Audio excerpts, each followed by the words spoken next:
Eu quero partilhar com vocês o texto de Lucas 10, 27. Inicialmente, eu quero ler 3 versículos com vocês, e o primeiro é este. Lucas 10, 27.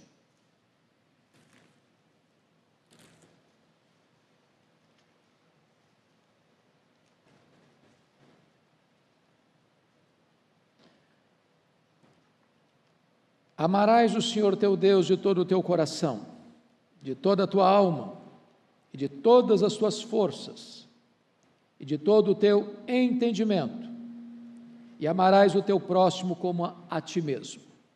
O segundo texto que eu quero ler com vocês está em João 13, por gentileza, versos 34 e 35.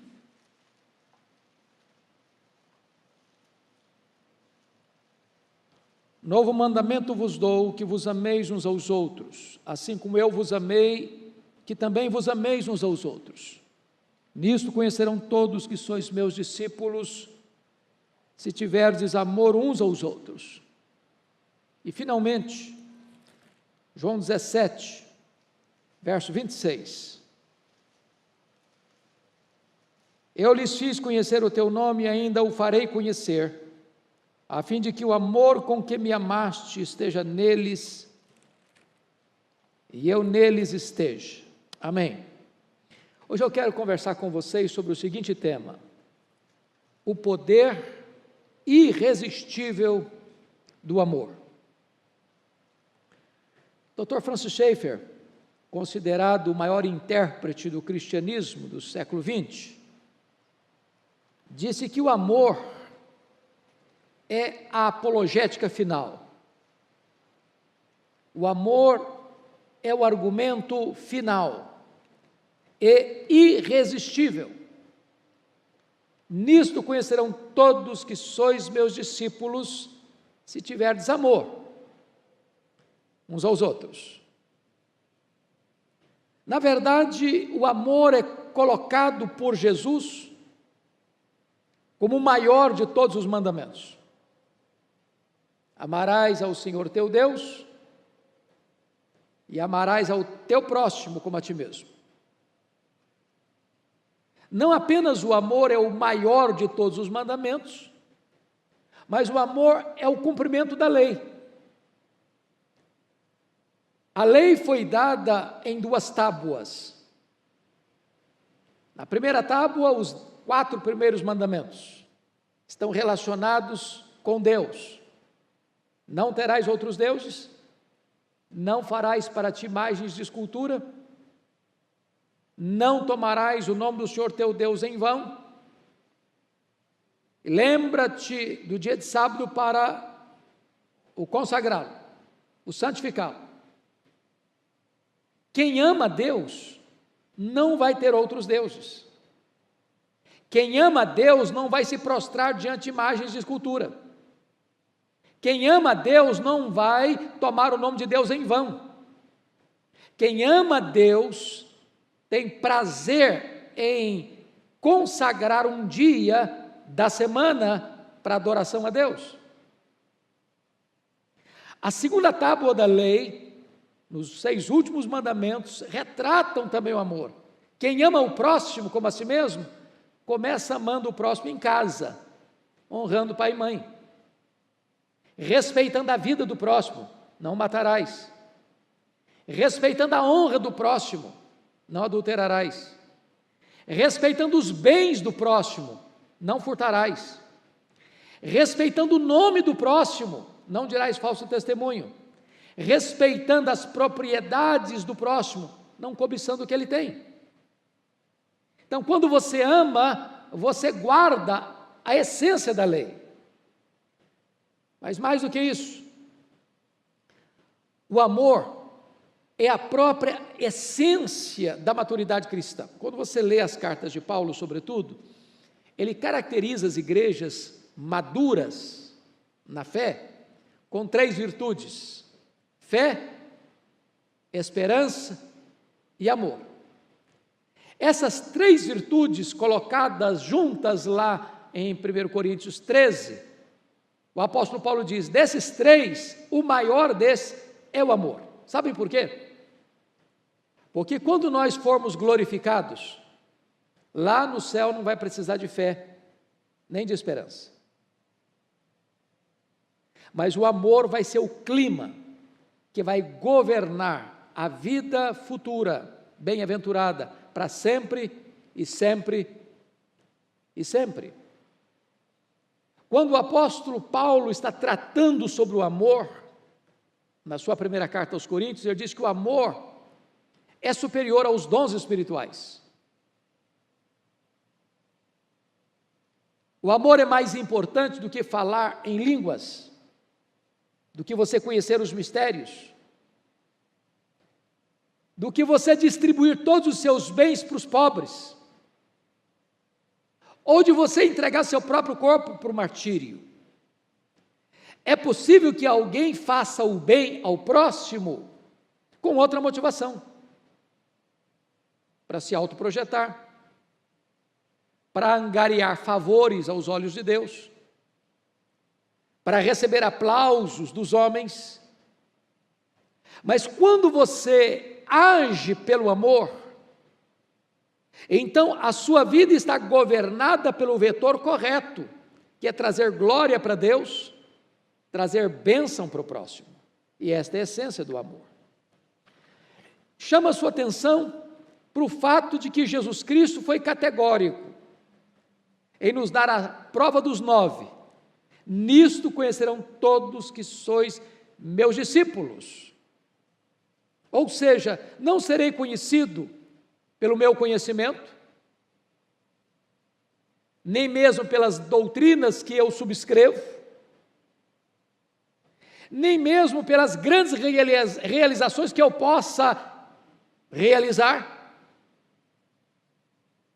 mas eu serei conhecido como discípulo dele pelo amor.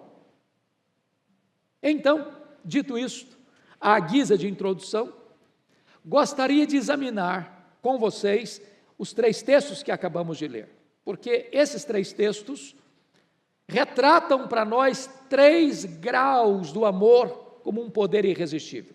Vejamos em primeiro lugar o texto de Lucas 10, 27, quando diz: amarás o teu próximo como a ti mesmo. Note que aqui está o primeiro degrau, a fase inicial, o ponto de partida. Amar o próximo como a você mesmo é requisito mínimo da palavra de Deus. Isso está, de certa forma, em oposição àquilo que se entendia olho por olho, dente por dente, pé por pé, queimadura por queimadura. Ou seja, quando você dá ao próximo o que ele deu a você, se ele fez o bem a você, você faz o bem a ele. Se ele fez o mal a você, você paga a ele na mesma moeda. Agora, quando a lei estabelece já de início que você deve amar o seu próximo como a você mesmo, você deve fazer ao seu próximo aquilo que você faria por você mesmo. E só um insano, só um louco, só um desprovido de entendimento e razão atentaria contra si mesmo. O apóstolo Paulo chegou a dizer: ninguém jamais odiou a sua própria carne, antes a alimenta e dela cuida. Assim como você tem cuidado com você, de proteção, de alimento, de segurança, de asseio, de cuidado emocional, de provisão, você deve também fazer o mesmo com o seu próximo. Não é primeiro a mim e depois o outro. É agir com o outro como eu faço comigo. Agora, pense só um pouco, se você colocar a régua do reino de Deus, o prumo da palavra de Deus, só nesse quesito inicial, quão distante nós estamos? Quão distante nós estamos? Então, deixa eu trabalhar um pouco isso aqui com você. Primeiro, quem é o seu próximo? A quem você deve amar como você mesmo? Sua família? Sim, esse é o próximo mais próximo.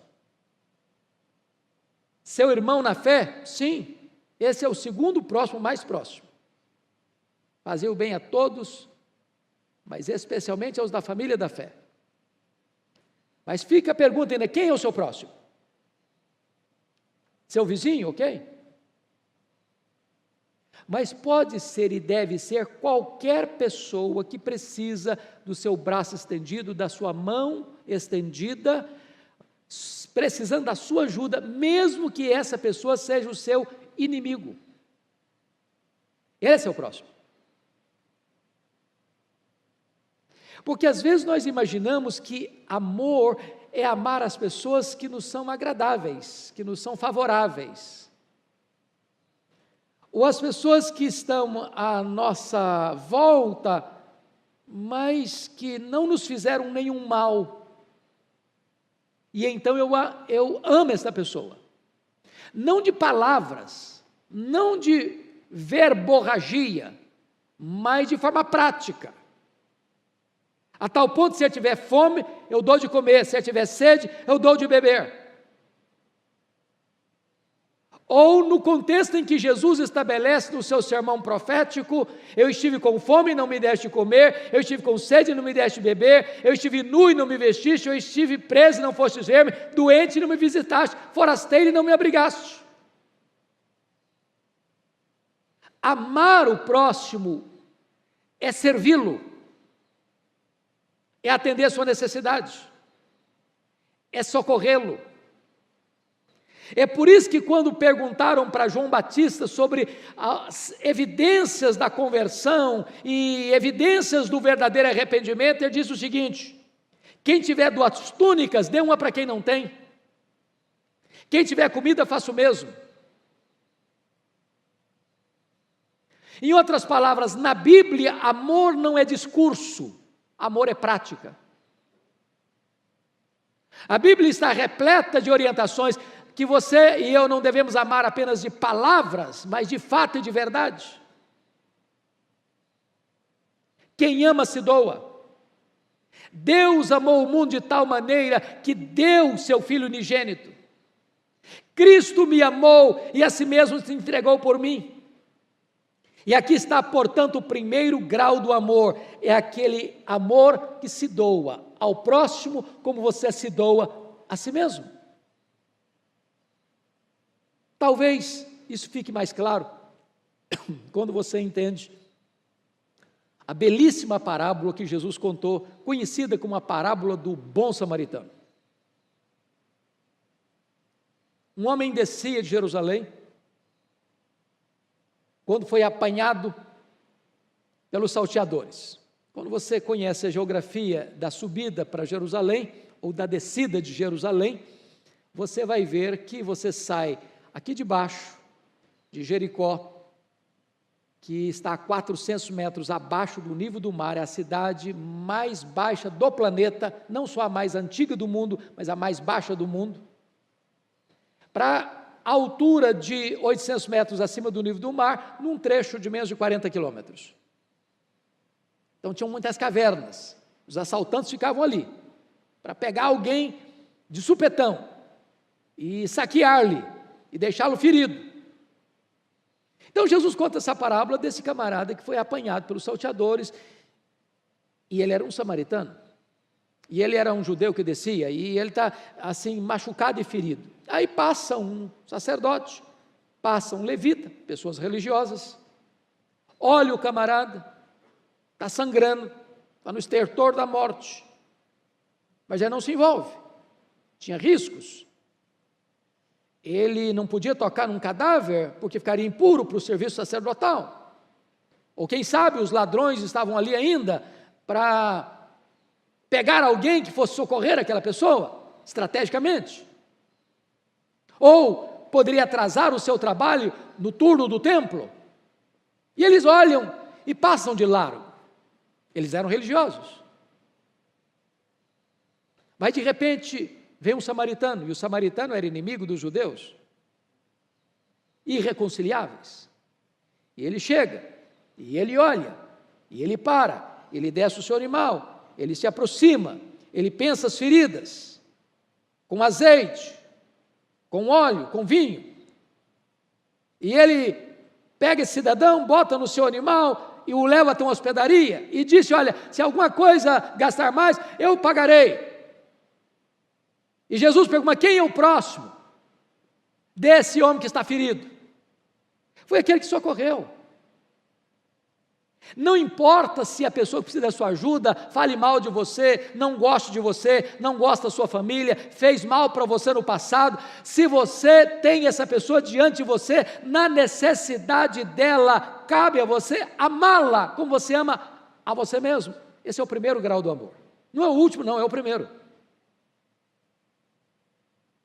Amarás o teu próximo como a ti mesmo.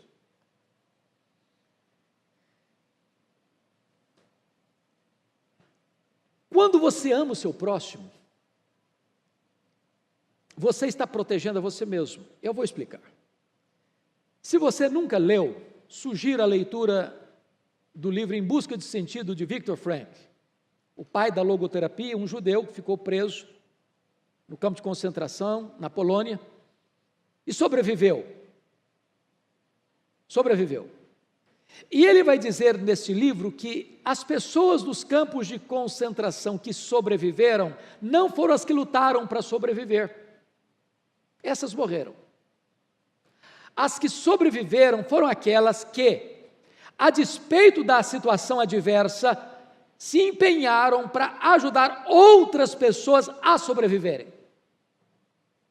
Essas sobreviveram.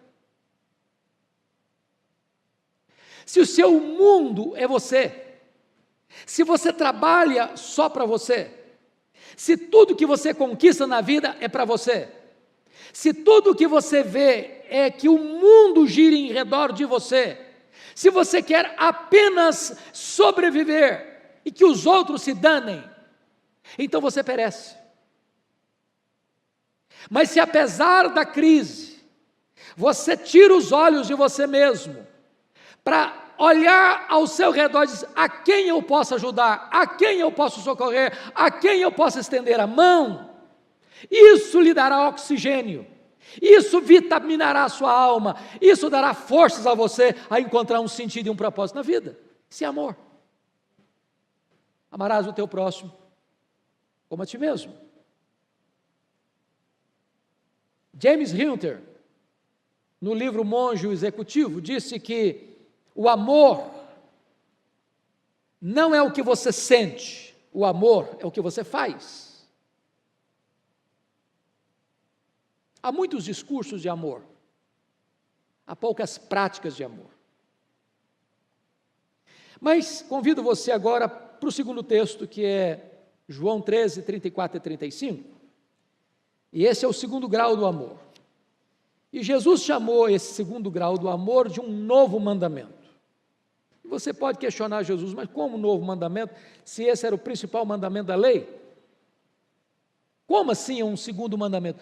Novo mandamento vos dou, disse Jesus, que vos ameis uns aos outros, assim como eu vos amei, que vos ameis uns aos outros, e nisto conhecerão todos que sois meus discípulos, quando tiverdes amor uns pelos outros. Então vamos ver o que Jesus quis dizer com isso. Bom, destaco 3 coisas. Primeiro, amar os irmãos como Cristo nos amou é um mandamento novo em seu perfeito exemplo. Como eu vos amei, disse Jesus. O primeiro grau do amor é amar o próximo como a você mesmo. Quando você ama o seu próximo como a você mesmo, você tem limites de amar o próximo. É como você ama você mesmo. Mas quando Jesus nos amou, Ele amou-nos mais do que a si mesmo. Porque Ele nos amou e a si mesmo se entregou por nós. Ele nos amou e morreu por nós. Ele nos amou e deu sua vida por nós. Ele nos amou com amor em grau superlativo e sacrificial. A grande pergunta, então, a fazer hoje aqui é esta: como Jesus nos amou? Então, deixa eu lhes dar algumas pistas. Primeiro, João 13:1 diz que Ele nos amou com amor perseverante. Amou-os até o fim. Como é que você e eu amamos, via de regra? Até a pessoa nos decepcionar. Se ela nos decepcionar, a gente larga para lá. Até ela não falar nada mal da gente. Não diga falar mal da gente, vira as costas para ela. Ou até ela não nos fazer nada de mal. Se ela fizer mal a nós, então nós a abandonamos. Mas como foi que Cristo amou a você e a mim? Porque eu era bonzinho com Ele? Agradava aos olhos dEle? Amigo dEle? Não. O apóstolo Paulo, tratando deste assunto lá em Romanos 5, diz que Deus nos amou em Cristo, e Cristo nos amou, quando nós éramos fracos, ímpios, pecadores e inimigos. Deus me amou não por causa dos meus méritos, mas apesar dos meus deméritos. Não por causa das minhas virtudes, mas apesar dos meus pecados. Não porque eu amava primeiro e então Ele me amou, não, Ele me amou primeiro. O meu amor por Ele é apenas um refluxo do fluxo do amor dEle por mim.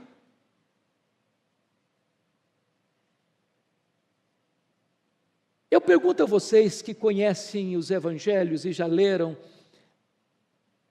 quando você olha a postura dos discípulos com Jesus naqueles 3 anos, aqueles homens pisaram na bola com Jesus alguma vez? Aqueles homens eram lerdos de entendimento alguma vez? Quando Jesus ensinava a eles? Apesar de todos os fracassos deles, dos deslizes deles, das fraquezas deles, das palavras insensatas deles, das ações inadequadas deles, Jesus os amou e os amou até o fim. Amor perseverante. Que vos ameis uns aos outros assim como eu vos amei, disse Jesus. Segundo, amor humilde. Quando Jesus estava no cenáculo, para celebrar a Páscoa com eles e fazer uma transição do judaísmo para o cristianismo, da Páscoa judaica para a ceia do Senhor, ninguém se assentava à mesa sem lavar os pés. Aquela região é deserta, os sapatos não eram fechados, os pés empoeirados, e era necessário lavar os pés porque as mesas eram baixas, não se escondia os pés debaixo da mesa. A mesa baixa, você ficava segurado no cotovelo e os seus pés bem perto do rosto da outra pessoa do lado. Mas quem vai lavar os pés? Isso era um trabalho de escravo. Eles eram orgulhosos demais para lavar os pés uns dos outros. Aliás, eles estavam falando quem era a mesa, quem era maior entre eles, quem merecia maior destaque no reino. E Jesus, então, se levanta da mesa, cinge-se com a toalha, pega uma bacia e começa a lavar os pés dos seus discípulos. Eu pergunto a você, você já lavou os pés dos seus irmãos? Não estou falando agora de lavar os pés literal, porque nós nem precisamos disso agora. Mas você já prestou um serviço humilde a quem está aí com o peito estufado de vaidade? Para ensinar a ele o que é amor pela prática e não apenas pelo conceito? Você teria essa humildade de lavar os pés daquele que vai trair você, como Jesus lavou os pés de Judas, daquele que vai negar você, como Jesus lavou os pés de Pedro, daqueles que vão abandonar você, como todos os demais o fizeram? Este é o amor de Jesus por você, que vos ameis uns aos outros, assim como eu vos amei. Terceiro,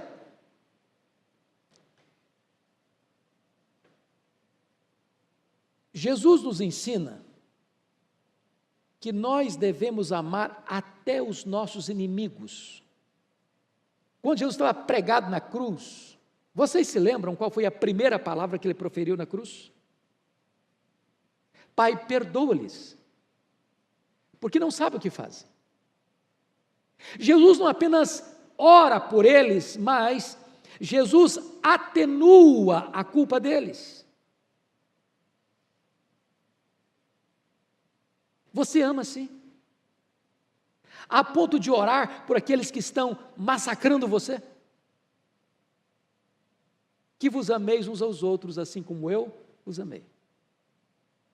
Mas deixa eu colocar o segundo ponto agora. O primeiro é que esse amor é um novo mandamento por causa do seu perfeito exemplo. Agora, em segundo lugar, amar os irmãos como Cristo os amou é um novo mandamento em seus motivos inspiracionais. E eu explico. Todos nós sabemos o que está escrito em João 3,16. Não sabemos? Porque Deus amou o mundo de tal maneira que deu o seu Filho unigênito para que todo o que nele crê não pereça, mas tenha a vida eterna. Agora, 1 de João 3,16 já é mais difícil de decorar. Nisto consiste o amor, em que Deus nos amou, que Cristo nos amou e a si mesmo se entregou por nós. E nós também devemos dar a nossa vida pelos nossos irmãos. Preste bem atenção nisso. Se Cristo nos amou e deu a sua vida por nós, nós devemos amar o nosso irmão e dar a nossa vida por ele. É claro que nós não estamos num contexto de, não, eu morro no seu lugar e você vive. Mas há muitas maneiras de você dar a vida pelo seu irmão. De defendê-lo, de socorrê-lo, de assisti-lo, de cuidar dele.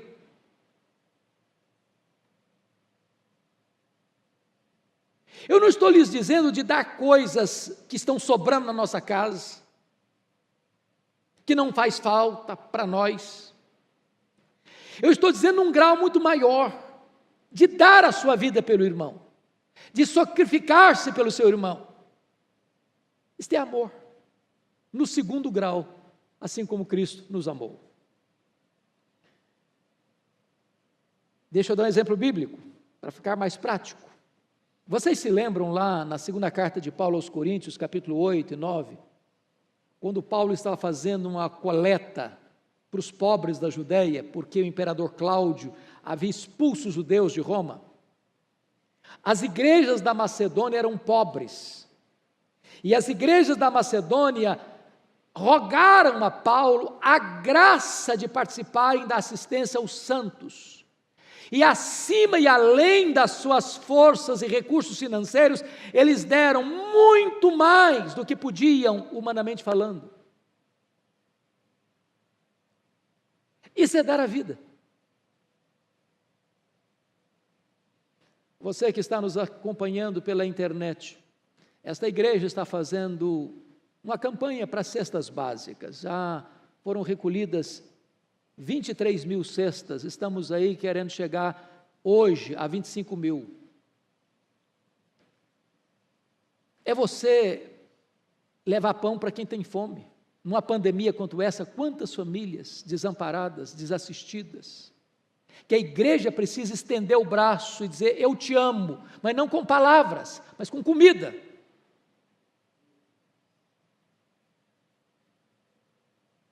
Qual foi a pessoa que você abençoou nesse período da pandemia?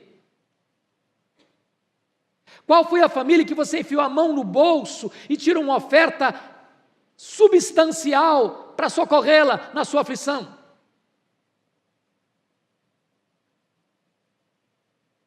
Qual é a pessoa que serve você e que você tem abençoado a vida dela nesse período? Isso é amor prático. E se amar como Cristo nos amou. Não é porque você vai dar, porque está sobrando, não. Você tira da sua própria pobreza, como a igreja da Macedônia.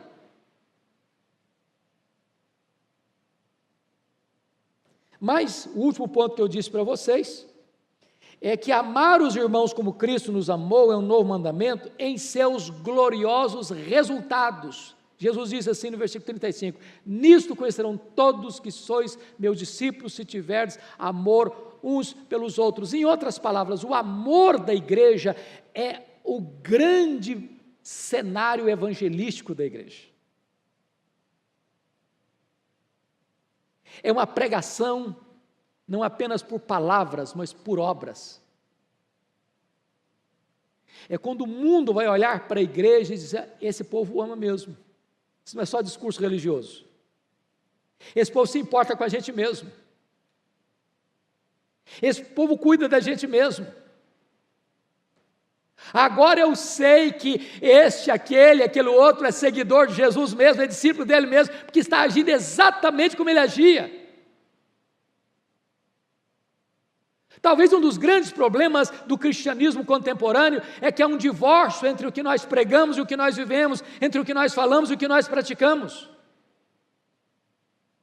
E o amor une essas duas coisas, o que você fala e o que você vive, o que você prega e o que você pratica. Você prega o Evangelho, você vive o Evangelho, você fala do amor e vive o amor.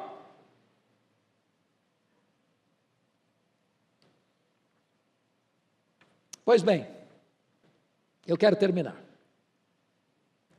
levando você para o último texto que nós lemos. Por favor, capítulo 17 de João, verso 26. Eu quero falar agora do último grau do amor. O amor que tem um poder irresistível. Veja aí comigo, por favor, versículo 26. Eu lhes fiz conhecer o teu nome e ainda o farei conhecer, a fim de que o amor com que me amaste esteja neles e eu neles esteja. Note bem que agora Jesus está querendo que a igreja experimente um terceiro grau de amor.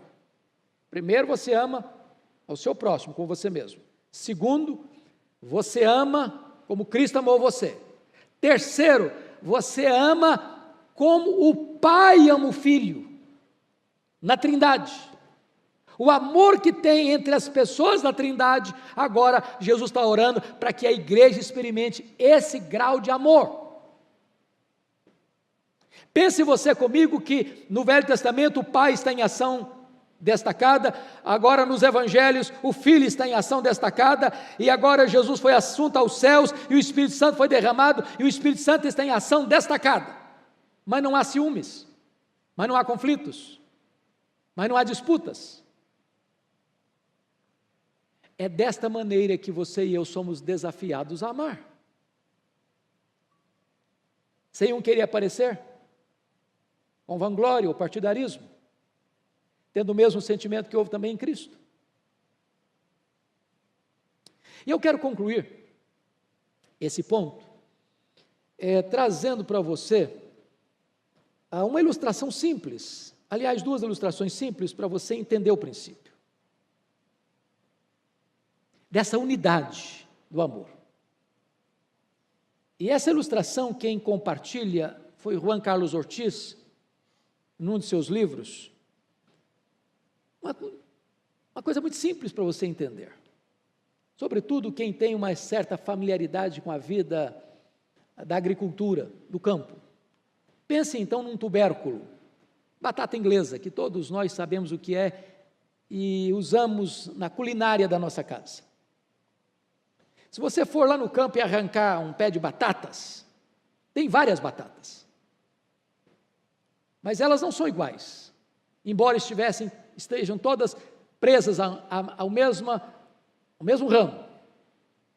Tem umas maiores, umas menores, umas mais lisas, outras mais ásperas. Elas estão perto umas das outras, estão no mesmo tronco, mas não são iguais, não são unidade. Aí o agricultor pega essas batatas e prepara-as num caixote para mandá-las para o Ceasa. E elas vêm num saco, comprimidas, mas elas não são unidade. Aí vai o feirante e compra lá na Ceasa parte delas e traz e bota numa banca do supermercado, e elas estão novamente juntas, mas elas não são unidade. Aí vai a dona Maria fazer compra no sábado, na feira ou no supermercado, escolhe 1 quilo de batatas. Ela pega as melhores e bota dentro de uma sacola e leva para casa e bota na gaveta da geladeira. Elas estão juntas e elas são mais próximas umas das outras, mas elas não são unidade.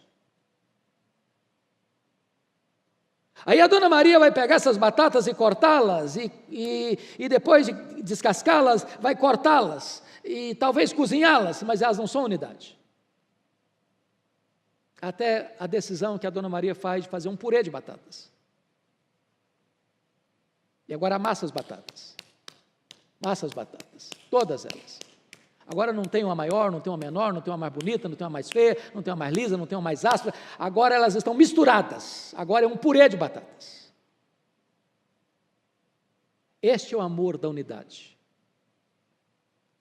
Quando você não quer ser melhor do que o outro. Quando você não quer ser mais inteligente do que o outro. Quando você não quer ser mais culto do que o outro. Quando nós somos um.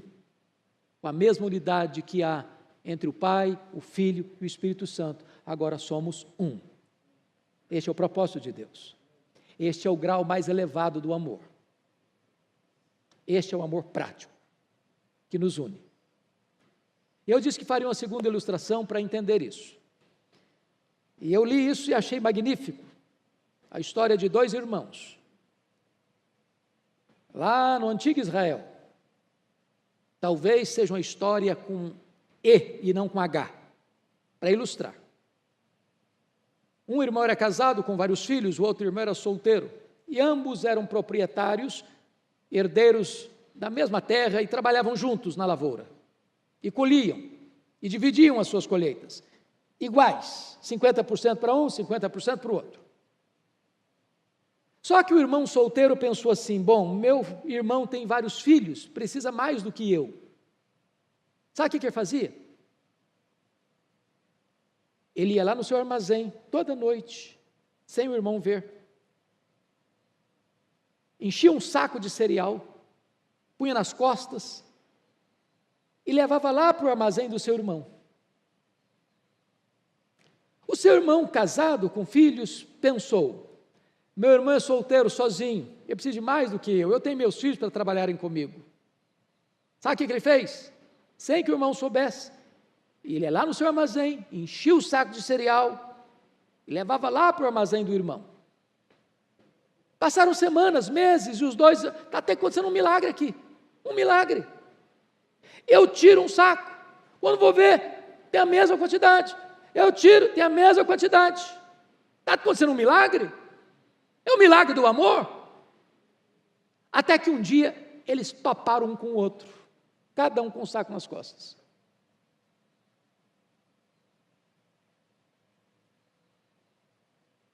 E dizem, aí agora já são as histórias, que foi nesse local onde eles se encontraram, que o templo de Jerusalém foi construído, para celebrar o amor. O amor da unidade é o amor que pensa no outro, primeiro, para depois pensar em você. E quando você supre a necessidade do outro, Deus supre as suas próprias necessidades. Que Deus nos ajude a conhecer o poder irresistível do amor. Deus abençoe.